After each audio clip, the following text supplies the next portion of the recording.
Welcome to the deep dive.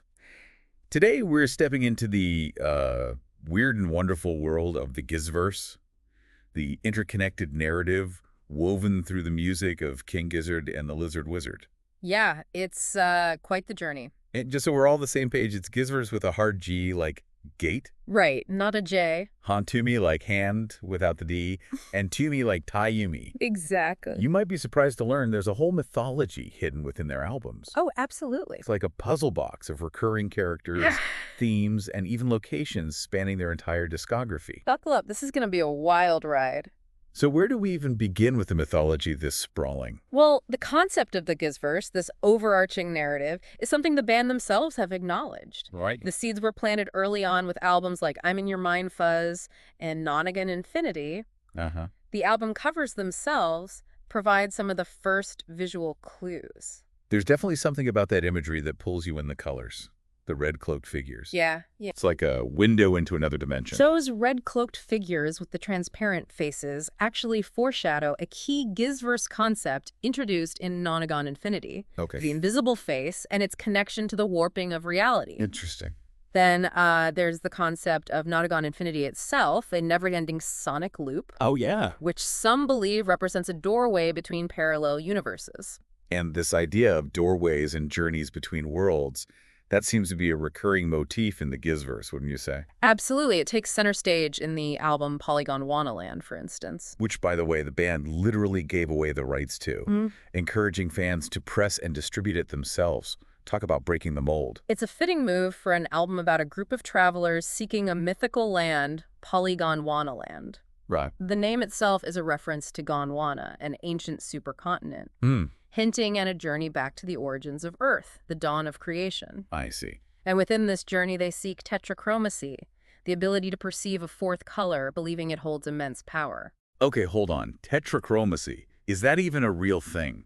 It is. It's a rare condition where someone has 4 types of color receptor cells in their eyes, allowing them to see a wider spectrum of colors than the average person. That's pretty mind-blowing. And how does this all tie back to Nonagon Infinity? Well, think of it this way. The weary traveler's pursuit of tetrachromacy in Polygon Wannaland might be a parallel to the pursuit of knowledge and enlightenment found in Nonagon Infinity, suggesting a cyclical pattern within the Gizzverse. That's a really interesting connection. But let's shift gears a bit and talk about Hantumi. He's kind of the central figure in all of this, isn't he? He's definitely a key player. Yeah. Hantumi is introduced in Murder of the Universe as the last human born before everyone becomes fully digital. Right. This transition doesn't sit well with him. He longs for the raw, organic aspects of humanity. Which leads him to create the soy protein munt machine, right? Now, that's something I've always been curious about. What exactly is the purpose of this machine? It's definitely one of the more bizarre elements of the Gizzverse. Essentially, the munt machine is Hantumi's attempt to recapture the essence of humanity through death and vomiting. Okay. A rather grotesque method, you might say. Yeah, a bit hard to stomach. Literally. But it seems like there's a deeper meaning there, something about the tension between humanity and technology. Exactly. Hantumi's struggle isn't confined to just murder of the universe. In Sketches of Brunswick East, for instance, he exhibits a godlike complex. Interesting. Mirroring the conversation between God and Moses. Wow. And in Polygon Wannaland, there's a hidden message on the vinyl. Oh. Suggesting he takes his first step toward becoming a cyborg. Really? By gaining tetrachromacy, no less. Hold on, so he seeks out this enhanced vision before becoming a cyborg. That seems a little out of order, doesn't it? It might seem that way at first, but some believe this quest for tetrachromacy in Polygon Wannaland foreshadows his eventual transformation in Murder of the Universe. Right. Another example of that cyclical pattern we were talking about earlier. I'm starting to see how these pieces fit together, but what about Fishing for Fishies? Where does that album fit into all of this? That one's interesting. At the end of the album, there's a reversed message that talks about dance as the force that elevated human consciousness.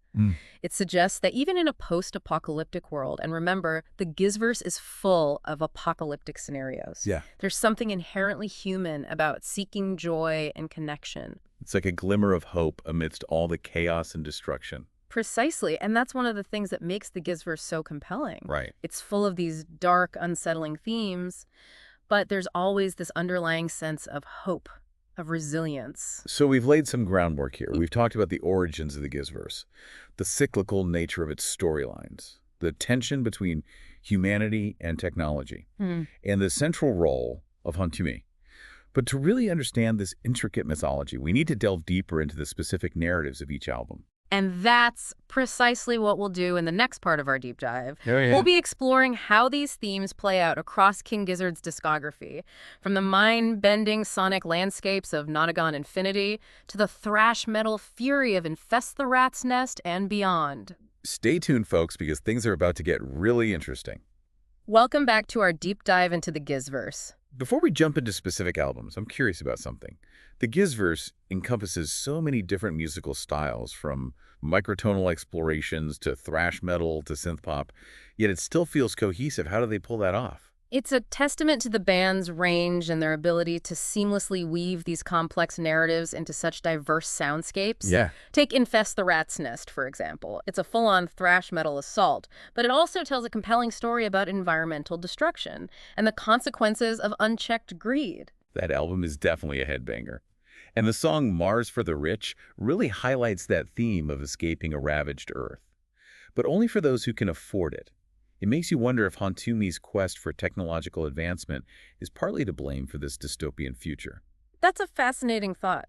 It's possible that Infest the Rat's Nest is showing us the potential consequences of Hantumi's actions in earlier albums, the dark side of his pursuit of progress. So it's not just a standalone story, but a potential outcome of the choices made in the broader Gizzverse narrative. I like that.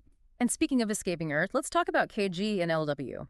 These albums take us on a cosmic journey, exploring humanity's desire to colonize other planets, specifically Venus. It's interesting how these two albums present contrasting outcomes for the Venetian missions. Exactly.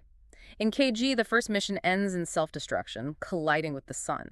But in LW, the second mission achieves a sort of self-immolation on Venus, suggesting a deliberate act of sacrifice, or even a spiritual ascension. So one journey ends in fiery chaos. The other in a more controlled, transcendent self-destruction.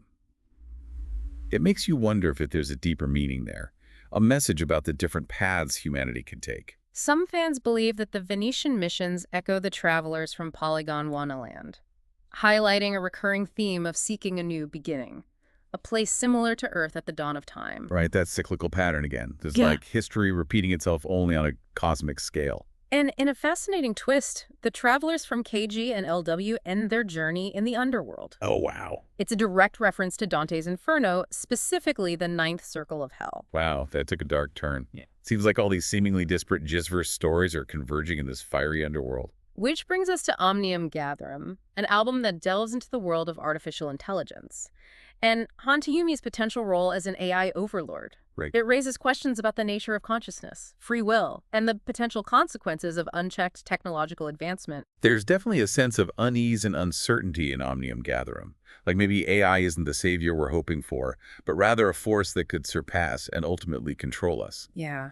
And that unsettling feeling is heightened by the song Straws in the Wind, with its apocalyptic imagery and warnings of societal collapse. The song seems to suggest that chaos and destruction are cyclical patterns, not isolated incidents. That line from Straws in the Wind, a hierarchy that's been cracking for ages, it's like a prophecy, isn't it? Like everything we've built, everything we rely on, is crumbling before our eyes. A powerful image indeed, and it's reinforced by the video for some of us, which depicts melting bodies echoing those themes of global warming and the potential for widespread destruction. It's pretty hairy stuff even for King Gizzard. But amidst all this darkness and chaos, they still manage to surprise us. Absolutely. Butterfly 3000 is a great example of that. It's a departure from the heavier themes of previous albums, exploring a more whimsical, dreamlike soundscape. And the music videos for Butterfly 3000 are a whole other level of visual storytelling. Each one is directed by a different artist, and they're all so unique and imaginative. It's a testament to the band's collaborative spirit. They're constantly pushing creative boundaries, not just musically, but visually as well. And speaking of fan interpretations, there's this brilliant YouTube series that explores the Gizzverse mythology in a really accessible way. You talk about the Gizzverse volumes. Exactly. They delve into specific albums, analyze lyrics and imagery, and connect the dots in a way that deepens our understanding of the Gizzverse. I'm glad you brought those up because they provide a fantastic framework for unraveling the Gizzverse narrative. Okay, so let's step into those YouTube videos and see what we can glean from them. What does Gizzverse Volume 1 reveal? That one focuses on the early stages of the Gizzverse, exploring the themes of mind control and altered reality presented in I'm in Your Mind Fuzz. Ah, yes, the album where it all began. That hypnotic, cyclical structure is almost like a sonic representation of the mind control taking place. Exactly. And the video highlights the recurring motif of the altered beast, representing individuals who have been transformed by this mind control. It also draws connections to the invisible face from Nonagon Infinity, suggesting that these themes are intertwined from the very beginning. So it's not just about a group of people being brainwashed. It's about the warping of reality itself, the blurring of lines between what's real and what's imagined. Precisely. Okay, so what about Gizzverse Volume 2? Volume 2 picks up where Nonagon Infinity leaves off, exploring the aftermath of the apocalypse and the transformation of humanity into cyborgs as depicted in Murder of the Universe. That makes sense. If Nonagon Infinity opened the door to the apocalypse, then Murder of the Universe is dealing with the fallout. Exactly. The video focuses on the song People Vultures and highlights the themes of decay, rebuilding, and the lingering presence of Hantumi. So even in this post-apocalyptic world, Hantumi is still a driving force, a figure who casts a long shadow over the events unfolding. And Gizzverse Volume 3 takes us deeper into that fallout, focusing on the album Polygon Wanaland. Polygon Wanaland, an album that's both musically stunning and lyrically dense. What insights does the YouTube video offer? Volume 3 analyzes the journey of the travelers seeking the mythical Polygon Wanaland. It connects the album's themes to Gondwana, an ancient supercontinent suggesting a return to the origins of Earth. It also emphasizes the concept of tetrachromacy, that fourth color vision that grants the weary traveler a heightened perception of the world. Which, if we recall, ties back to Hantumi's journey in Polygon Wanaland. He's seeking that same tetrachromatic vision, believing it holds the key to understanding the true nature of reality. Exactly. And it's fascinating how this seemingly minor detail from one album connects to the broader Gizzverse narrative in such a profound way. It's like a puzzle piece sliding perfectly into place. And what about Gizzverse Volume 4? Volume 4 takes a closer look at Fishing for Fishies, an album that seems deceptively simple on the surface, but hides a deeper layer of meaning within its lyrics. Fishing for Fishies, that's the one with the groovy bass line and the environmental message, right? Right. That's the one. But the YouTube video argues that this album actually depicts a pre-cyborg Hantumi, struggling with the ethics of hunting for food in a post-apocalyptic world. Wait, so this is Hantumi before he becomes the cyborg we see in Murder of the Universe. That's the interpretation presented in the video. Right. And it adds another dimension to his character arc, showing us a glimpse of his humanity before he fully embraces technology. So even in an album that's seemingly lighthearted, there are these subtle hints of darkness and existential angst. Classic Giz. Precisely. Okay, on to Gizzverse Volume 5. Volume 5 tackles Infest the Rat's Nest, an album that explicitly confronts humanity's destructive tendencies. That album is a full-on thrash metal assault. It doesn't pull any punches when it comes to environmental destruction and social injustice. And the video analyzes those themes, highlighting the song Mars for the Rich and its critique of a future where only the wealthy can afford to flee Earth's problems. Which again ties back to that idea of a society fractured by inequality, right? The Gizzverse really doesn't shy away from those tough questions. Not at all. And Gizzverse Volume 6 dives into KG and LW, the albums that chronicle humanity's ventures into space. Those albums are like sonic space operas. The music takes you on this epic journey through the cosmos, with each song a different chapter in the story. And Volume 6 focuses on the two Venetian missions, contrasting their outcomes and exploring the idea of self-immolation as a means of reaching a higher plane of existence. It also connects the travelers from these albums to the figures in Polygon Wanaland, suggesting that their journeys are all part of a larger cyclical pattern within the Gizzverse. Okay, my head is spinning. We've gone from mind control to parallel universes to space exploration to the ninth circle of hell. It's a lot to take in, isn't it? It is, but it's also incredibly fascinating to see how all these seemingly disparate elements connect to form this intricate, interconnected narrative. And that's the beauty of the Gizzverse. It's a world that rewards close listening, careful analysis, and a willingness to embrace the strange and the unexpected. Okay, we've covered 6 volumes of this YouTube series. What about Gizzverse Volume 7? That one tackles Omnium Gatherum, perhaps the most complex and unsettling album in the Gizzverse canon. Omnium Gatherum is the one that really digs into artificial intelligence and its potential impact on humanity, right? Yeah. And there's a strong suggestion that Hantumi might be an AI overlord. Precisely. And Volume 7 delves into those themes, exploring the idea of AI as a solution to human fallibility, but also as a potential threat to our very existence. It highlights the song Straws in the Wind and its apocalyptic imagery, suggesting that we're on the brink of a major societal shift, one that could lead to either salvation or destruction. The stakes just keep getting higher. It's Yeah. like the Gizzverse is this mirror reflecting our anxieties about technology, the environment, and the future of humanity. It's a powerful observation, and the beauty of the Gizzverse is that it doesn't offer easy answers. It poses complex questions, sparks debate, and invites listeners to engage with these issues on a deeper level. Right, it's not about finding the answer. It's about the journey of exploration and interpretation. Okay, let's take a step back for a moment and consider the bigger picture.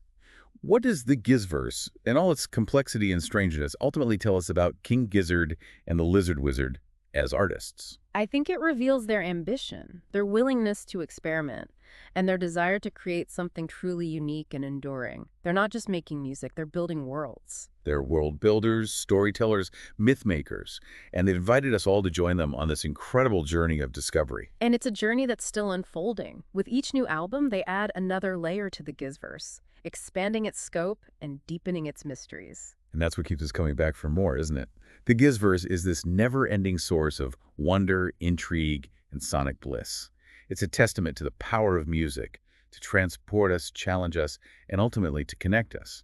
Beautifully said. And as we wrap up this part of our deep dive, I want to emphasize something we touched on earlier, the importance of personal interpretation. The Gizzverse is a collaborative journey, and your voice is an important part of the story. So we encourage you to revisit the albums we've discussed. Explore the Gizzverse volumes on YouTube. And draw your own conclusions. What connections do you see? What interpretations resonate with you? Share your thoughts, your theories, your artwork.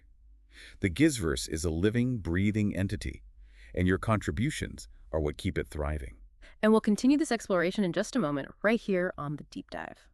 Welcome back to The Deep Dive. We've journeyed through the twisted landscapes of the Gizzverse, encountering cyborgs, apocalyptic visions, and a heavy dose of existential angst.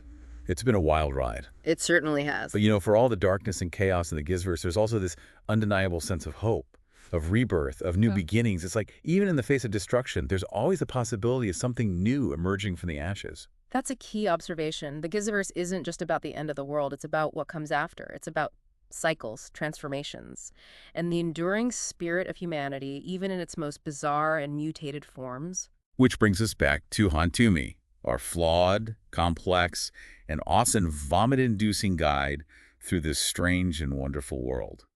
What ultimately becomes of him? What's his fate? Well, that's where things get really interesting. The Gizzverse, as we've established, is open to interpretation.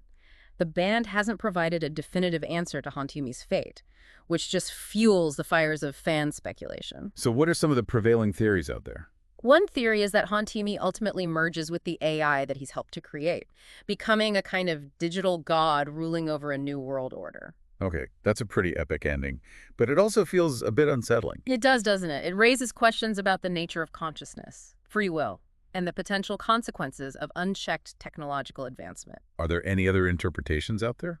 Some believe Hantumi's story is a cautionary tale about the dangers of hubris and the futility of trying to control forces beyond our comprehension. They see his quest to recreate humanity as a tragic flaw that ultimately leads to his downfall. That's a more somber take, but it definitely fits with the Gizzverse's themes of cyclical destruction and the limit of human ambition. Exactly. And then there's a third interpretation, perhaps the most optimistic one, which suggests that Hantumi, through his struggles and failures, ultimately learns to embrace the messy, imperfect nature of existence. So maybe there's a redemption arc hidden within all the chaos. I like that idea. It speaks to the idea that even in the darkest of times, there's always the possibility of growth, change, and even a kind of transcendence. So what does this all mean? What's a takeaway for us, the listeners, the Gizzheads who are grappling with this intricate mythology? I think the beauty of the Gizzverse lies in its ambiguity. It's a world that invites us to question, to explore, to draw our own conclusions. There's no one right answer, no definitive interpretation. It's like a giant collaborative puzzle that we're all piecing together, one album, one lyric, one music video at a time. Precisely, and that's what makes the Gizzverse so compelling. It's a dynamic, ever-evolving world that sparks endless debate and inspires countless interpretations. It's a testament to the power of music to ignite our imaginations and create a sense of shared experience, even as we all bring our own unique perspectives to the table. Well said. So for all you Giz heads out there, we encourage you to keep exploring the Gizzverse, to delve deeper into the lyrics, the music, the visuals. What hidden connections will you discover? What interpretations will resonate with you? Share your thoughts, your theories, your artwork. The Gizzverse is a living, breathing world, and your contributions are what keep it thriving. And on that note, we'll bring this deep dive to a close. Until next time, keep on gizzing.